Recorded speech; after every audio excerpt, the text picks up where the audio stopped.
Alors, bonjour tout le monde, bienvenue à Dieudonné reçoit. Avant de commencer l'émission aujourd'hui, je vais demander à Sally et Dr. Bach si vous pouviez partager l'émission sur vos réseaux sociaux. Ça nous permettra d'atteindre un plus grand nombre de personnes. On sait déjà que beaucoup de gens nous regardent un peu partout en Afrique, en Europe, en Amérique du Nord, bien entendu, de Montréal, où on diffuse. Juste aujourd'hui, avant de commencer l'émission, une note un peu plus personnelle, à plusieurs milliers de kilomètres d'ici. Mon petit frère Richard Essono Abaga vient juste de se marier. Alors, je voulais prendre quelques secondes pour le saluer et le féliciter. Je salue ma co-animatrice, Sally Ouedraogo Ashikoutimi. Bonjour, Sally. Bonjour Dieudonné et félicitations à ton frère. Heureux ménage, comme on dit chez nous. Oui, oui, c'est ça. Il va soit nous regarder en direct, ce que je ne pense pas, ou en léger différé, parce qu'il le fait chaque semaine, à chaque fois qu'on a une émission. Docteur Bach, un ami de longue date, bonjour, merci d'être avec nous. Bonjour, Denis. Je parais impoli, mais je suis en train de partager sur les groupes. Bonjour, Excellent. docteur Bach. Il n'y a pas de problème. Pendant que Dr. Bach est en train de faire ça, je rappelle juste à tout le monde qu'on a commencé cette aventure il y a quelques semaines, pour ne pas dire mois maintenant. On continue à recevoir des femmes, des hommes qui sont venus d'ailleurs, qui sont au Québec depuis plusieurs années et qui contribuent à leur façon au développement de ce coin de pays qui nous accueille tous. Donc aujourd'hui, on est avec un ami, un dentiste, un entrepreneur, un auteur, bref, quelqu'un avec plusieurs chapeaux qui va nous partager son expérience, vous allez voir, j'ai souvent l'occasion de discuter avec lui en privé, mais il a accepté, malgré son emploi du temps chargé, de venir faire un petit tour à l'émission. Et on a une demi-heure devant nous avec lui pour passer à travers quelques questions que j'ai et que Sally a pour pouvoir échanger et vous allez le découvrir. Je te laisse l'honneur, Sally, de commencer l'entrevue. Donc, bonjour, docteur Bach. Merci beaucoup d'avoir accepté de faire cette entrevue ce matin avec nous. Pouvez-vous vous présenter brièvement? Bonjour, salut. Merci de l'accueil. Je suis Dr. Bach. Si je fais ça brièvement, je suis un paresseux qui adore m'amuser. C'est le plus bref que je serais capable de faire. Maintenant, si on regarde autre chose, je suis dentiste depuis maintenant près de 20 ans. Je suis CEO. On développe une compagnie qui risque d'être... La réputation qu'on a, c'est d'être un peu les Uber de la médecine dentaire. Fait qu'on réinvente le modèle économique de la médecine dentaire. Ça fait plusieurs années qu'on y travaille. Dernièrement, j'ai eu l'occasion de découvrir une nouvelle passion, c'est l'écriture. J'ai écrit 72 livres en l'espace de 36 mois. 1,16 million de mots. Et oui, j'écris chacun de ces mots. Même prendre un ghostwriter, comme on dit en anglais, ça prend plus de temps que de le faire soi-même.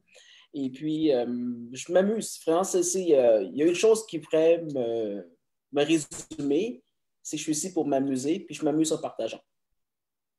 Excellent, excellent. On aura l'occasion de revenir sur le Uber. J'aime bien la vision là, de la médecine dentaire. Mais juste avant, on le fait à chaque fois qu'on reçoit des gens venus d'ailleurs, comme je l'ai dit dans l'intro. Je vais me permettre de te tutoyer parce que vous, dans ma bouche, c'est un peu bizarre. Donc, tu es fils, exactement, tu es fils d'immigrants venus du Vietnam.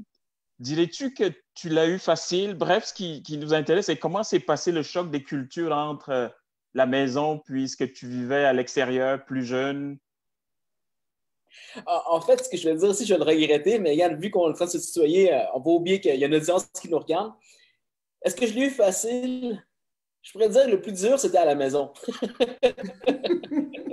Je suis né au Québec. Donc, je suis ce qu'on appelle une banane. La peau est jaune, l'intérieur est blanc. Et puis, le choc de culture, je l'ai vécu en moi depuis que je suis né. Donc, ce qu'on me disait à la maison, c'est une chose. J'arrive à l'école, c'est une autre. Et puis, après ça, à la maison, toute cette question de culture, j'ai passé près de 30 ans de ma vie à chercher mon identité. En plus, si on se dit qu'on est au Québec, ça ne nous aide pas. En plus, on cherche notre pays, n'est-ce pas? On est entre le Canada puis le Québec. Puis, c'est très confondant.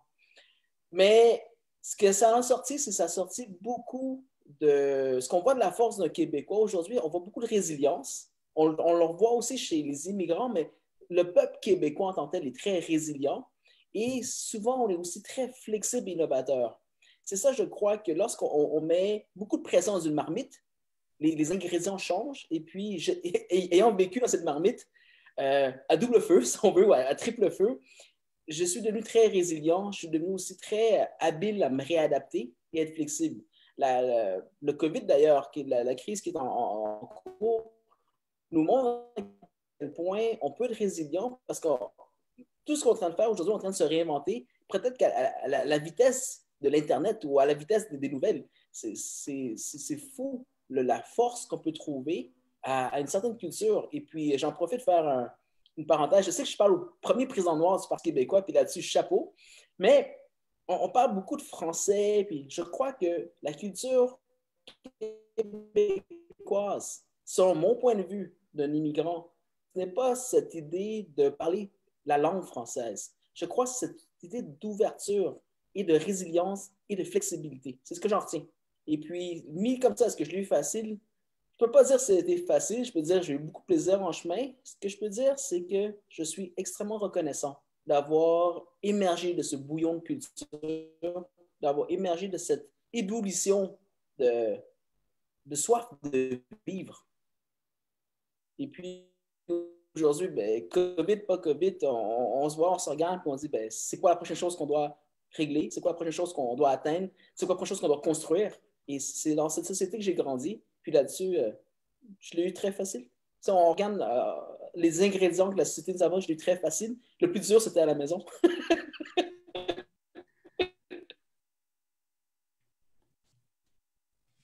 Je ne sais pas si c'est une question. Oui, parfaitement. Sally?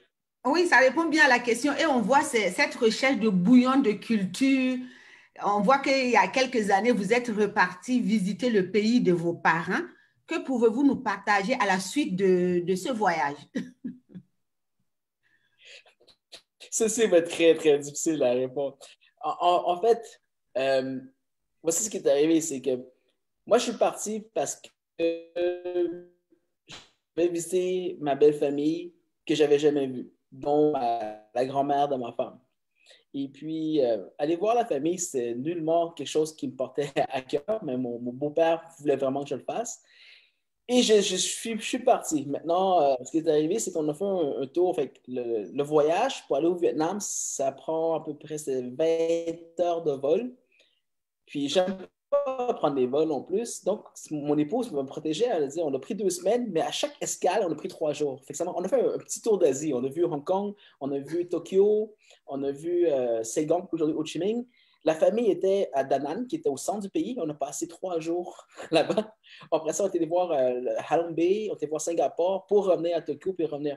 Mais dans le fond, j'ai fait un voyage en Asie. Je n'ai pas vu réellement la famille, ou je l'ai vu pour quelques jours. Puis encore, j'étais à l'hôtel plus que dans la maison. Ça, c'est l'histoire qu'il y a derrière. Fait que voulant fuir, ça m'a permis d'avoir un snapshot, un portrait d'une portion de l'Asie. C'est lorsque j'étais en Asie que je me suis rendu compte que d'un pays à l'autre, c'est-à-dire à l'intérieur, pour moi, c'était à l'intérieur d'un vol de 1 heure, des fois moins d'une heure, à quel point les choses changeaient complètement, là, drastiquement. Un peu comme si on se rend de Montréal à Cuba, c'est un vol de 3 heures ou 4 heures, et dès qu'on sort de l'avion, on dirait qu'on est dans une autre ère. C'est même pas un autre monde, c'est une autre ère. Ce que j'ai appris, mais en rentrant là-bas, c'est à quel point j'étais vu différemment. Moi qui avais passé ma vie avec une peau jaune, à parler québécois, qui pensait que j'étais la minorité visible, je ne me suis jamais senti aussi minoritaire que lorsque j'avais la même peau que tout le monde. Et puis, ça a l'air drôle à dire, c'est que ma façon de me tenir, ma façon de parler, tout était différent. Et ce que j'ai fait exprès même, parce qu'au début, ça m'amusait. Après ça, au Vietnam, j'ai dit aux gens que je ne parlais pas vietnamien, que j'étais un assimilé, donc je faisais juste sourire. On m'insultait devant moi. On m'insultait en vietnamien, puis je comprends très bien le vietnamien. On m'insultait devant moi, alors, puis moi, je continuais à sourire, je jouais mon jeu, et je continuais à donner des pourboires. Mais ça me permet de voir vraiment la vision réelle des gens. Lorsque je suis revenu ici, puis on peut dire, oui, le Vietnam n'a pas la même évolution et les standards qu'un pays comme le Canada. Lorsque je suis revenu, j'ai croisé un de mes mentors québécois, puis il m'a posé la question, puis, qu'est-ce que tu as appris? C'est là que ça m'a frappé. On était encore aux internationaux de tennis. Et c'est ça, sans réfléchir, c'est à quel point j'oublie que j'ai la peau jaune. Et c'est là que j'ai eu une révélation dans mon identité, c'est que vous savez que pour être capable de dire ça, le dire sincèrement et non de le dire pour vendre une idée, ça a pris un travail énorme de la société d'accueil. Et puis, le message que j'envoie aujourd'hui, c'est que non, on ne fera pas de faveur. Non, il n'y a personne qui va être mieux que quelqu'un d'autre. Mais on est dans un pays où on a la chance d'être une personne qui a la même chance que les autres, puis à pousser. Ça, c'était mon histoire. Fait que quand j'étais voir mon pays, je me suis rendu compte à quel point le racisme qu'on parle, moi, je ne l'ai pas éprouvé. Oui, on m'a traité de chingtok. Oui, on m'a dit que j'avais la peau jaune. On m'a mis dans une classe en sixième année, je me souviens, aujourd'hui, ça a été un scandale, mais la professeure a dit à tous les enfants blancs de se lever. Mais je me suis regardé, je me suis levé. Puis elle a dit me voir, puis elle m'a dit, toi, tu vas te rasseoir. Je me suis rassis. C'était pas par méchanceté, elle est venue me voir, puis elle a pris ma main, elle a senti, puis elle a dit, ben, il est comme nous, mais il n'est pas blanc. En sixième année, c'est une des fois que j'ai commencé à réaliser, ah, peut-être qu'ils avaient peut-être raison de m'appeler Chingtok. Mais ça ne m'a même pas marqué, c'était même pas méchant, c'était juste ignorant. Aujourd'hui, ça a été un scandale, mais si on regarde dans l'évolution, je ne serais pas qui je suis aujourd'hui si on vivait dans un pays qui est raciste. Je ne serais pas où je suis aujourd'hui parce que je suis dentiste. Je ne dépends pas seulement de la confiance que les gens m'accordent. Ils m'accordent leur argent, ils m'accordent leur confiance, puis ils m'accordent aussi leur santé. C'est à chaque personne que je rencontre, peu importe leur niveau d'éducation, j'ai besoin d'aller au-delà de cette image d'immigrant. Je n'aurais jamais fini. Puis ça, c'est mon histoire. J'en profite pour relancer ça. J'ai un immigrant noir devant moi que j'ai croisé quand il était un étudiant à la maîtrise en économie. Puis on riait, puis je disais, un jour, tu vas devenir ministre. Mais moi, je pensais qu'il y avait ministre à quelque part en Afrique. Aujourd'hui, c'est le premier président noir du Parti québécois. C'est ça, le Québec. C'est ça, la société dans laquelle on vit. Et non, je ne suis pas en train de vous vendre un pamphlet politique. Je suis en train juste de vous partager à quel point on vit dans un pays avec des belles valeurs puis des chances d'opportunité. Et ce pays, c'est le temps, je crois, pour l'ensemble d'entre nous de contribuer. Puis dire, si on a eu ça jusqu'à présentement, beaucoup de gens ont travaillé avant nous. Et maintenant, c'est à notre tour de dire qu'est-ce qu'on veut laisser à la prochaine génération. On ne parle pas juste de nos enfants, on parle de toutes les générations qui suivent. C'est à notre tour de mettre l'épaule à la roue.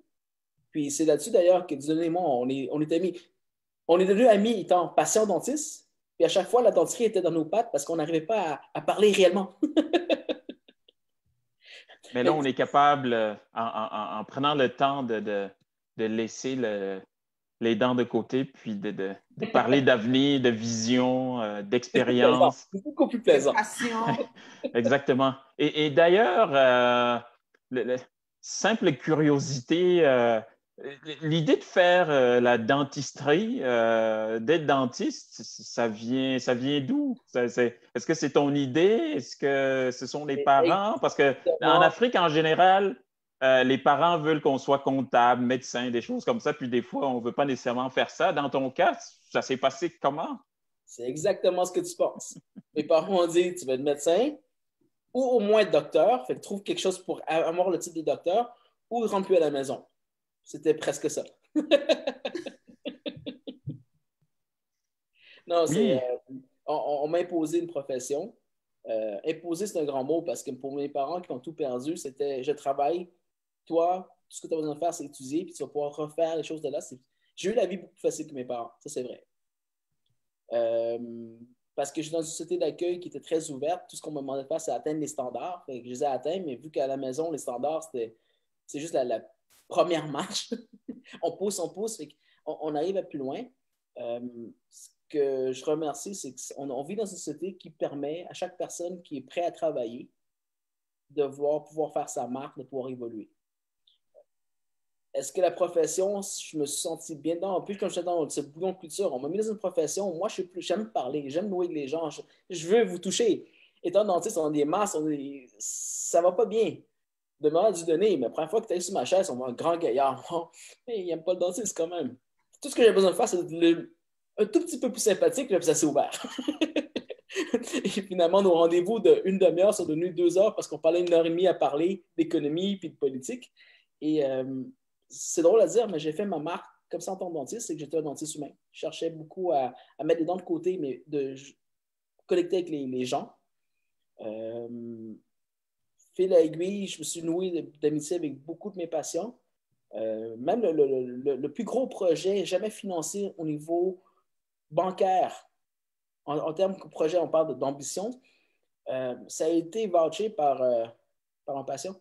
Aujourd'hui, c'est un ami, c'est un frère, mais ça a commencé à la base, comme vous donnez, un patient à la chaise. Puis c'est fou à quel point, lorsqu'on est authentique avec les gens, lorsqu'on est réel, on ne peut pas s'attendre à ce que chaque liaison va nous mener à un autre pas, mais ce respect-là, souvent, il nous est ramené, puis on ne sait jamais comment l'ascenseur va nous être renvoyé plus tard.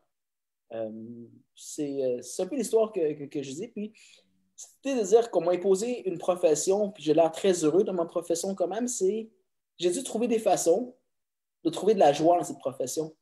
Je trouvais que c'était très sec, je trouvais que c'était très stérile. Oui, je suis très stérile quand on parle de les normes de stérilisation sont tous gardées au plus haut niveau, mais j'avais besoin de quelque chose de plus organique que ça. Et puis, il a fallu que je trouve des façons de nouer de façon humaine avec mes patients pour avoir une raison d'aller au travail chaque jour. Drôle à dire, on parle 20 ans plus tard, aujourd'hui, c'est notre marque de commerce, c'est presque la pierre angulaire sur laquelle MDEX a été basé. Puis, on est sur le point de pouvoir l'amener à travers l'échelle canadienne et puis l'échelle mondiale. On voit bien votre passion et on voit que vous n'êtes pas un dentiste comme les autres. Vous l'avez bien dit, je suis un communicateur passionné, un entrepreneur. Vous avez créé MEDEX avec une vision. Est-ce que vous pouvez nous partager cette vision qui vous anime et que vous communiquez beaucoup à vos employés? Faire une histoire courte, pour ne pas répéter ce qu'on a dit avant. Vous savez que lorsqu'on a une entreprise, on a toujours cette volonté de vouloir créer quelque chose de nouveau. Et c'est la première arrogance. On ne peut rien créer de nouveau. Tout est déjà en place. Tout ce qu'on peut faire, c'est prendre quelque chose qui existe et de l'améliorer. Donner son grain de sel. La deuxième chose qui arrive aussi, c'est que lorsqu'on crée cette vision, on commence à établir des valeurs ou des balises qui sont irréelles, sachant que c'est pour ça que je me suis lancé en entreprise. Et très rapidement, ça devient pour nous une roue de hamster. On court dans quelque chose où, quand on n'a pas de succès, il faut courir plus vite. Quand on a du succès, là, il y a d'autres éléments qui arrivent, il faut encore courir encore plus vite et ainsi de suite. Qui fait en sorte que c'est un peu le piège de tout entrepreneur et à partir de tout dentiste, parce que beaucoup de dentistes sont entrepreneurs malgré eux, ils doivent ouvrir leur cabinet, ils doivent gérer leurs mini-hôpitaux. On court après sa queue. Ça, c'est le modèle que j'ai remarqué. Et puis, lorsqu'on m'a poussé dans cette profession, puis je vous ai ouvert mon cabinet, je me suis rendu très rapidement compte à quel point c'était une roue de hamster. L'endroit que j'amène ici, c'est... Il y a une vision différente à avoir, c'est que je cherche continuellement à m'évader de cette roue. Puis je l'ai réussi en communiquant avec des gens de façon authentique, de nouer avec des gens comme aujourd'hui avec Dieudonné, après 20 ans, regarder notre amitié. Puis je peux vous en nommer, je pense que la part de mes bons amis aujourd'hui, je les ai connus sur ma chaise de dentiste. Mais de ces gens aussi, beaucoup de gens à qui j'ai créé des projets, beaucoup de gens avec qui je me suis noué pour pousser plus loin, beaucoup de gens m'ont appelé aussi à toucher à beaucoup de secteurs différents de la vie. Parce que oui, j'avais des idées, puis après ça, je disais, peux-tu nous aider? D'une occasion à l'autre, j'ai pu apprendre. Aujourd'hui, quand on parle de MDEX, MDEX n'est pas un cabinet dentaire, MDEX, c'est une compagnie avec des visions au niveau national et international, justement parce que j'avais cette richesse de pouvoir communiquer avec des gens qui eux aussi voulaient s'ouvrir et partager avec moi. Et ça n'aurait pas pu se faire si je n'étais pas dentiste. Quand je dis pas dentiste, c'est qu'il n'y a pas beaucoup de professions qui vous permettent de rencontrer des gens et de discuter et surtout d'avoir cette variété d'opinions et je veux dire en anglais, je cherche le mot, mais de background. Chacun arrive avec son bagage, chacun arrive avec sa vision. Puis, en tant que dentiste, tout le monde a besoin de dentiste. Hein? Fait que dépendant où vous allez vous situer, les gens vont venir à vous. Mais si vous êtes assez ouvert et assez sécure pour vous ouvrir à ces gens, Ce que vous apprenez, c'est monstre. Puis là, je vais en profiter pour donner la clé à ça. Ce n'était pas de vouloir vendre, de vouloir convaincre, ni de pouvoir communiquer. La clé, c'était d'être capable d'écouter, d'être capable de comprendre et éventuellement de partager. Et c'est ça qui est arrivé. Si on voit bien derrière tous vos projets, on sent la passion. Et derrière toutes les initiatives, je sais très bien que votre épouse vous accompagne dans la plupart de ces projets. Il y a l'adage qui dit que derrière tout grand homme, il y a une grande femme. Qu'en pensez-vous? De peur de vouloir vous reprendre, je pense que votre adage, il fait erreur, grandement. Parce que le mot derrière devrait être enlevé complètement de l'adage. Je vais vous dire pourquoi. J'ai écrit un livre pour honorer mon épouse, pour, avant qu'on m'accuse de dire que je prends tout le thunder qu'on appelle, de prendre toute la scène, je voulais vraiment lui rendre hommage, je disais, voici ce qu'on fait ensemble. Après avoir écrit ce livre, parce que la dame n'a pas écrit un seul mot. Hein. Ce que j'ai dû faire, c'est l'interviewer, enregistrer ses réponses, les monter et, basé sur ses réponses, écrire. Mais ma femme n'est pas quelqu'un qui parle beaucoup. Beaucoup d'hommes n'ont pas ça pour s'en plaindre. Moi, je m'en plains, mais j'ai besoin d'échanger. J'ai quand même écrit 16 chapitres, c'est après 15 000 mots sur ses réponses. Puis ceux qui veulent, ils peuvent regarder les vidéos. On sait que ça a été basé sur ses réponses. Mais pour ça, j'ai dû me mettre dans ses souliers. Et mon épouse, c'est aussi ma meilleure amie. Ça fait 20 ans qu'on est ensemble. Ça fait 18 qu'on a affaire ensemble. On se comprend en demi-mot. Faire une histoire très, très courte, ce que j'ai compris, c'est que de notre couple, on a pris le moins beau des deux pour faire la mascotte. Ça, c'est moi. C'est un peu illogique, mais c'est moi qui est en avant parce que j'ai la personnalité pour, parce que j'ai l'envie pour. Elle, elle préfère être plus discrète, être à l'arrière. Mais ce n'est pas qu'elle est à l'arrière, elle prend d'autres rôles. Okay. Mais avoir écrit le livre, je me suis rendu compte que moi, qui ai des idées folles, moi, que les gens vont acclamer, moi, que les gens vont dire « Wow, comment tu fais? » Puis on en parlait à Sally avant, on disait « Comment on fait pour avoir tant d'énergie? » C'est facile d'avoir de l'énergie quand on vous félicite. C'est facile d'avoir de l'énergie quand on vous en ramène. Les coups qu'on a ratés, les erreurs, puis tout entrepreneur va vous dire on a plus d'échecs que de succès. On les vit intérieurement. Depuis que j'écris, je les vis aussi extérieurement parce que je partage beaucoup de ça. Mais je me suis rendu compte que mon épouse, qui est aussi ma partenaire d'affaires, mangeait le coup avec moi au même degré. Parce que si on a un mauvais coup, financièrement parlant, les deux, on va l'encaisser. Au niveau moral, les deux, on l'encaisse. Mais souvent, à la fin de la journée, quand j'arrive à la maison, c'est elle qui me ramasse sa petite cuillère pour me remettre sur pied. Et puis, quand je suis sur pied, je retrouve une idée folle, puis Dieudonné va vous en témoigner. Je fonce et je finis par accomplir quelque chose. Là, je vais avoir les félicitations. Mais la dame qui est derrière, qui est ma meilleure amie, puis je dis le mot derrière, elle n'est pas derrière, elle ne prenait pas le même rôle. Elle a eu le même coup que moi. Elle a dû ravaler ses plaies, m'aider à soigner les miens. Puis lorsqu'on a scoré en avant, elle n'était même pas là pour recevoir les acclamations. Fait que quand vous posez ça à quelqu'un, dit est-ce qu'une femme doit être derrière un homme? Moi, je dis que si vous n'avez pas une équipe composée de 2 ou 3 personnes ou 4 personnes, mais des gens avec qui vous faites vraiment confiance, vous n'avez aucune chance de réussir. C'est une question de temps avant que vous allez tomber. Puis vous allez tomber. Sinon, vous n'avez rien fait de réel. Mais dans ce cas-ci, dans un couple, ma femme a pris beaucoup plus de coups que moi. Puis la force qu'elle a, c'est de ne pas avoir besoin, parce qu'elle ne s'est jamais rendue compte qu'elle était plus forte que moi. Elle a passé à dire, mais non, j'étais juste là parce que je prenais soin de toi. Puis on en parlait tantôt, vous parlez que vous dites féministe pragmatique.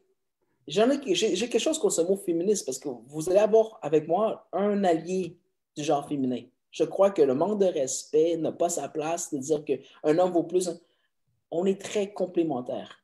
Il faut trouver cette force qui va permettre d'avoir une synergie. Et si vous voulez avancer, dans notre cas, nous, on est 2 immigrants. Elle est arrivée ici à l'âge de 10 ans. Moi, je suis né ici. Et ça, on s'est élevé tranquillement dans la société et arrivé où est-ce qu'on en est. J'ai 43, elle a 40. Ça s'est fait grâce à une certaine synergie. Et cette synergie devait se passer encore, comme on disait tantôt, par les valeurs de respect, par les valeurs de d'ouverture sur la différence. Parce que, drôle à dire, j'ai épousé des migrants. Malgré qu'on a la même peau, elle est arrivée ici avec des valeurs que je n'avais pas. Elle est arrivée ici avec des cultures que je n'avais pas.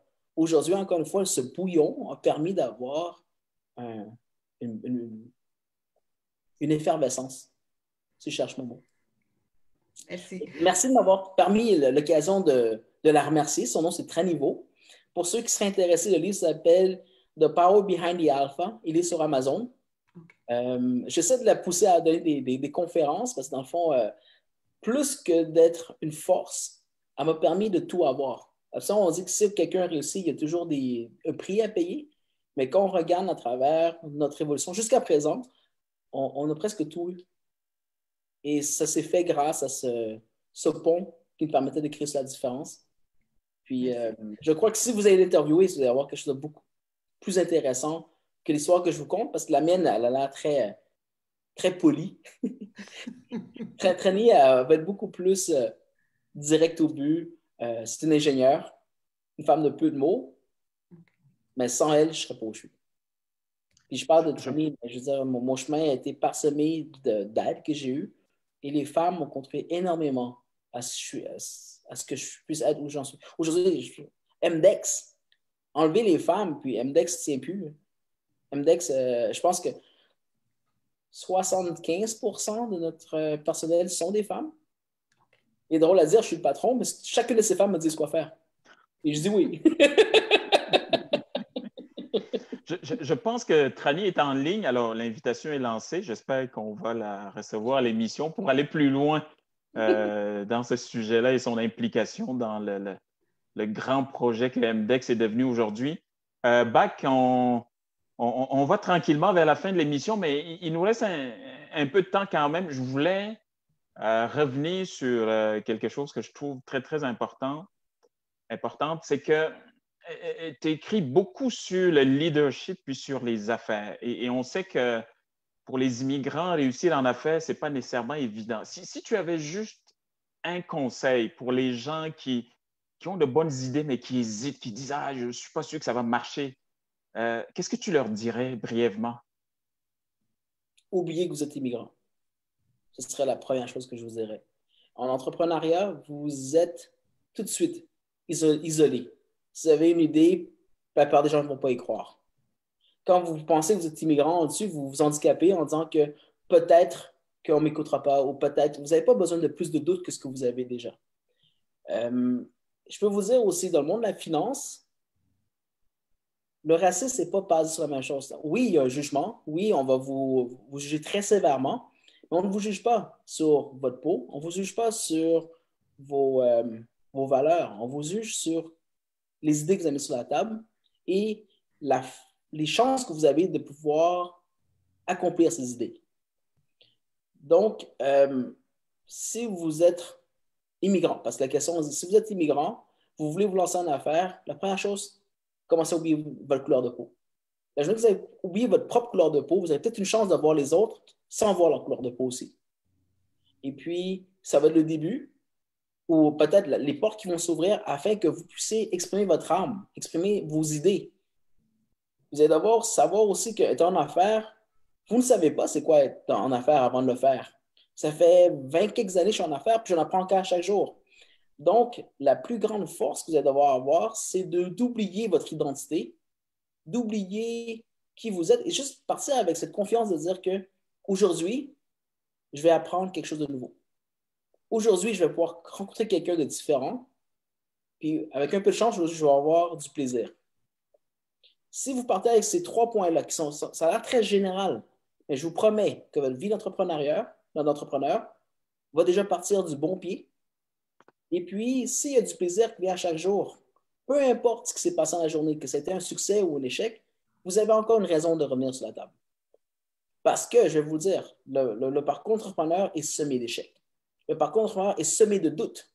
Et les gens les plus près de vous vont douter de vous. Un entrepreneur, c'est déjà à la base une minorité visible. Vous n'avez pas besoin de vous racheter plus d'handicap. Et ce qui va faire le succès d'un entrepreneur, comme ce qui fait le succès d'un vainqueur, c'est est-ce que vous êtes capable de croire en vos idées le plus fortement et le plus longuement. C'est ça qui va mener à la victoire. Fait que le doute, qui est cette idée de dire je suis minoritaire ou que je suis... Acceptez-le. Vous êtes différent. Vous ne tenez pas dans la même ligne que les autres. Puis allez pas leur demander leur avis. Allez leur demander comment je peux vous aider. C'est-à-dire que si on regarde ça réellement dans la vie de tous les jours, tout le monde aime se tenir ensemble, n'est-ce pas? Entre entrepreneurs, on ne peut pas se tenir avec les autres parce qu'ils pensent différemment.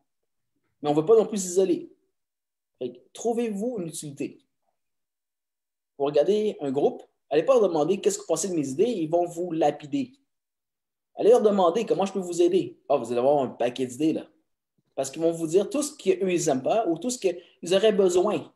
En d'autres mots, ils viennent vous dire ce qu'ils sont prêts à acheter. Si vous êtes capable de leur renvoyer cette solution, et vous avez le crédit d'être capable de dire que je vais vous rendre ce que je vous ai vendu, vous êtes en affaire. Peu importe la couleur de votre peau. J'aimerais conclure là-dessus sur un mot qui va donner vraiment cet espoir de dire ce n'est pas juste des beaux mots que je vous dis là. En 2016, j'ai été honoré par le prix de l'Essai de diversité Grand Hommage. Absolument, on donne ça à la fin d'une vie à quelqu'un. On l'a donné avant que j'avais 40 ans. Et le plus drôle, c'est quand on m'a donné le prix de la diversité. Je ne savais pas c'était quoi la diversité. Je suis allé sur Internet chercher le mot diversité pour écrire mon discours de remerciement. Ça paraît très grossier, mais je suis très occupé à faire mes affaires. Donc, ce qui était à la mode, je ne suis pas réellement. Et en prononçant ce discours de remerciement, puis je pense qu'il y avait 3 ministres dans la salle, je me suis rendu compte pourquoi on m'a donné le prix de la diversité. Justement parce que je ne savais pas c'était quoi le mot de la diversité. Je n'avais plus besoin.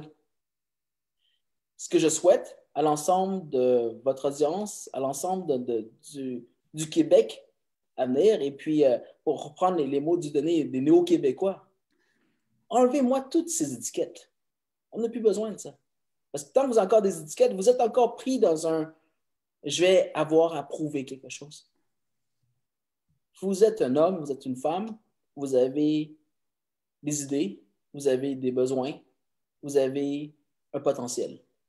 Mettez ça à profit, vous allez voir que la société va déjà vous accepter davantage. On parlait d'immigrants. Enlevez-moi le mot immigrant, immigrant ou pas immigrant. Si vous apportez plus à la société que vous demandez, vous allez voir que vous allez monter très rapidement dans la société. On voit vraiment que vous êtes un homme passionné. On tend vers la fin. Moi, je suis de Chicoutimi. Vous êtes de Montréal. Vous êtes un Montréalais et j'ai vu, vous aimez bien votre ville, vous aimez votre arrondissement. Est-ce qu'il y a un projet que vous souhaiterez voir se réaliser à Montréal? Ça va être dangereux ce que je vais dire, mais ça vient du fond du cœur. J'ai hâte que Montréal puisse sortir de ce power trip. C'est-à-dire que Montréal est une très belle ville. Comme je l'ai dit tantôt, c'était ma terre d'accueil ou ma terre de naissance depuis le début. Montréal a toujours grandi avec l'apport de beaucoup de culture, de beaucoup de diversité. Ça s'est toujours fait dans un respect, peu importe qui était au pouvoir.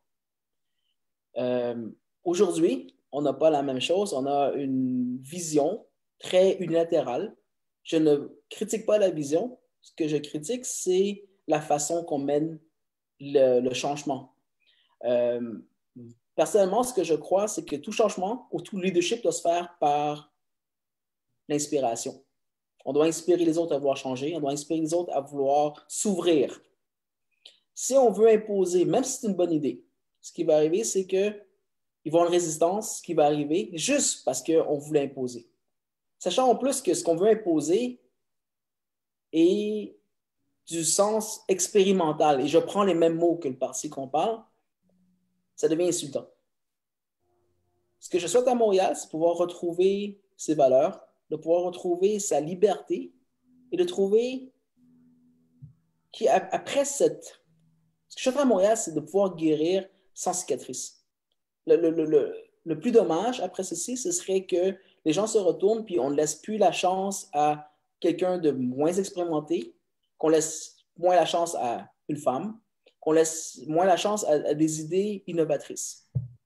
Ce que je souhaite à Montréal, c'est de pouvoir dire, regardez, actuellement, on a un exemple qui dérange.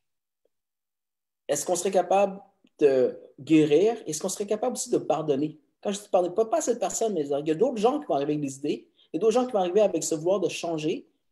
Mais tant que ça va se faire avec le respect, l'écoute et d'inspirer les autres à vouloir changer, de vouloir mettre son grain de sel pour pouvoir faire une différence et pas vouloir juste éduquer ou choisir à la place des autres, c'est ce que je souhaiterais le plus à Montréal. Parce que Montréal, quand on dit j'aime ma ville, j'ai fait le tour. Je suis revenu, puis je me suis rendu compte que je suis qui je suis aujourd'hui grâce au pays qui m'entoure, aux gens qui m'entourent, puis à cet espoir d'avenir qui nous entoure. Merci, merci beaucoup, Bac, pour cet entretien qui a duré un peu plus que 30 minutes. J'espère que les gens t'ont écouté, ont appris un peu plus sur l'homme d'affaires que tu es, le conjoint que tu es, quelqu'un qui aime sa ville, qui écrit des livres. Donc, oui, ça a duré moins d'une heure, mais il y a beaucoup de livres qui sont sur Amazon, comme Bac l'a dit tout à l'heure. Merci à vous tous qui nous avez regardés de partout à travers le monde. N'hésitez pas à nous faire part si vous avez des suggestions pour améliorer l'émission. Le 31 octobre prochain, nous allons recevoir une dame, une juriste originaire de la République démocratique du Congo. Elle s'appelle Muriel Beya. Elle travaille actuellement sur un projet d'autonomisation des femmes dans le centre et à l'est de la RDC. Elle est d'ailleurs en campagne de financement jusqu'au 23 octobre. Donc, campagne de financement à laquelle je participe. Donc, si vous voulez lui donner un coup de main, je vous invite à vous procurer mon livre, donc que je vous montre à l'instant. Donc, pour 20 $, vous pouvez le recevoir à la maison partout au Québec et 100% des fonds seront remis à Muriel qui fait son projet au Congo. Donc, c'est tout pour aujourd'hui. Merci, Bac. Merci, Sally. Merci, Bac, pour le temps que vous nous avez accordé ou que tu nous as accordé. Alors, excellent. On vous dit merci et à la prochaine, le 31 octobre, avec Muriel Beya. Au revoir tout le monde.